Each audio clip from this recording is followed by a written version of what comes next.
Hi guys, இன்றைக்கி பாசிப்பருப்பு சாம்பார் எப்படி செய்யலாங்கிறத பார்க்கலாம். அதுக்கு ஃபஸ்ட்டு 2 கைப்பிடி அளவு பாசிப்பருப்பு எடுத்து நல்லா வாஷ் பண்ணி வச்சுருக்கேன். அப்புறம் ஒரு மீடியம் சைஸ் தக்காளி, 2 பச்சை மிளகாய், சின்ன வெங்காயம், பூண்டு, கட்டி பெருங்காயம் 2 பீஸ் போல் சேர்த்துருக்கேன். நீங்கள் தேவைப்பட்ட பெருங்காயத்தூள் சேர்த்துக்கலாம். அப்புறமா இது கூட தேவையான அளவு மஞ்சள் தூள் சேர்த்துக்கலாம். அப்புறம் நம்மளுக்கு என்னென்ன வெஜிடபிள்ஸ் எல்லாம் தேவையோ அந்த வெஜிடபிள்ஸ் எல்லாம் கட் பண்ணி வாஷ் பண்ணி வச்சுட்டு அந்த வாஷ் பண்ண வெஜிடபிள்ஸ் எல்லாம் இது கூட சேர்த்துட்டு வெஜிடபிள்ஸ் முங்குற அளவுக்கு தண்ணி விட்டுட்டு அப்புறம் அதுக்கு தேவையான அளவு உப்பு சேர்த்து நம்ம 3 to 4 விசில் போட்டு இறக்கிக்கலாம். அதுக்கு மேலே நம்ம ஒரு 5 விசில் 6 விசில் ரொம்ப வெஜிடபிள்ஸ் வெந்தது மாதிரி ஆயிரும், குழஞ்சது மாதிரி ஆயிரும். அதனால் 3 to 4 விசில் கரெக்டாக இருக்கும்.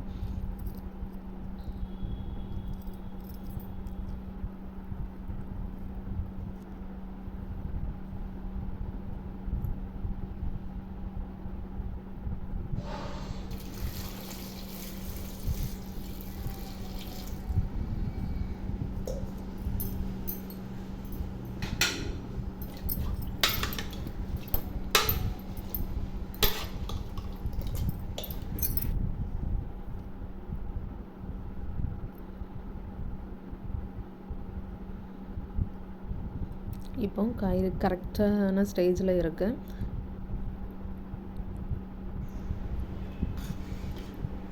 இப்போ சாம்பாருக்கு தேவையான வத்தல் தூள், மல்லித்தூள், சாம்பார் தூள் சேர்த்துக்கலாம்.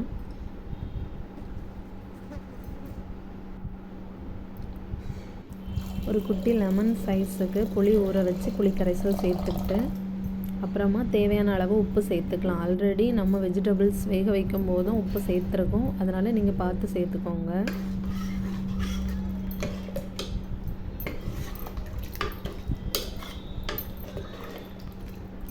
இது எல்லாத்தையும் மிக்ஸ் பண்ணிவிட்டு டேஸ்ட்டு கரெக்டாக இருக்கான்னு பார்த்துட்டு ஸ்டவ்வில் வச்சிடலாம்.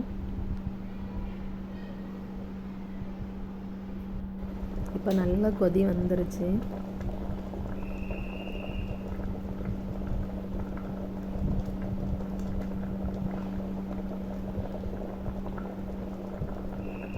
இந்த ஸ்டேஜில் மல்லித்தலை சேர்த்துக்கலாம். நான் அன்றைக்கி மல்லித்தலை சேர்க்கலை.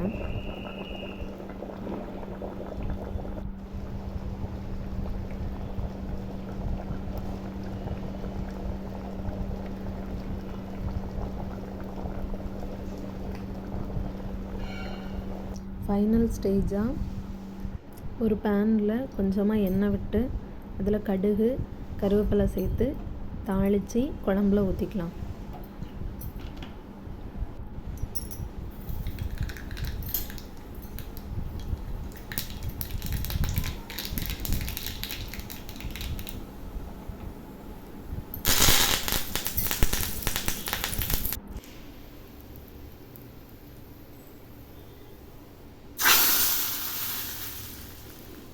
இப்போ டேஸ்டியான பாசிப்பருப்பு சாம்பார் ரெடி. நீங்களும் ட்ரை பண்ணி பாருங்கள். தேங்க்யூ.